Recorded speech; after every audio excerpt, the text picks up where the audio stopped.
This is what we actually call the waterbush from the southwest of West Australia. It's actually Bosnia aquifolia, and the Aboriginal name is called netic.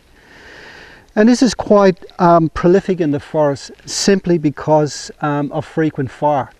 It loves fire. It actually gets stimulated by fire, and of course what happens is that after it's actually matured and then fallen over, it leaves copious amounts of litter here throughout the forest, creating a fire hazard. I'll take you over here to where a hot burn took place in a controlled burn here, and you can see for yourself how out of control this Bosnia aquifolia is, or this waterbush. If you come this way. Well, as you can see behind me here, this is a result of a hot burn in this forest where the Bosnia aquifolia has been stimulated by the intensity of the heat. Consequently, what happens is that we've created a fire hazard for the future here. The problem is that this is a perpetual situation. Now what's happened is that we've got a more serious fire hazard than we had previously.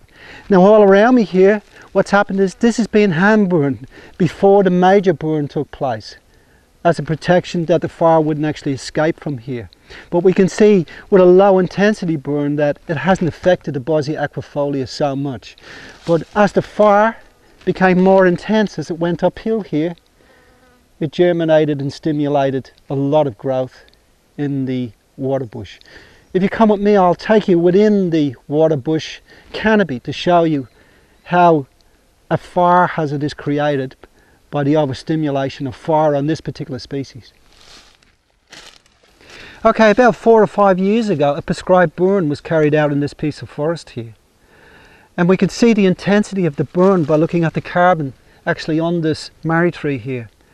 But what's happened is, because the fire was so intense, what's happened is that it basically sort of killed most of the understory plants, but stimulated and germinated this particular waterbush here, Bosnia aquifolia. Consequently, what's happened is that it's simplified the forest to a stage that it's become a fire hazard with this particular sort of plant that loves fire. Okay, if we have a look on the forest floor here, we can see all this debris of the Bosnia aquifolia as it's breaking down. So we've got a very severe fire hazard here that's being created, ironically, by prescribed burning. We're standing in the Loudon State Forest near Wellington Mills, and you can see the aftermath of a prescribed burn that took place here about 3 or 4 months ago. Once again, we have the waterbush, the Bosnia aquifolia, which of course now, as you can see, is a fire hazard.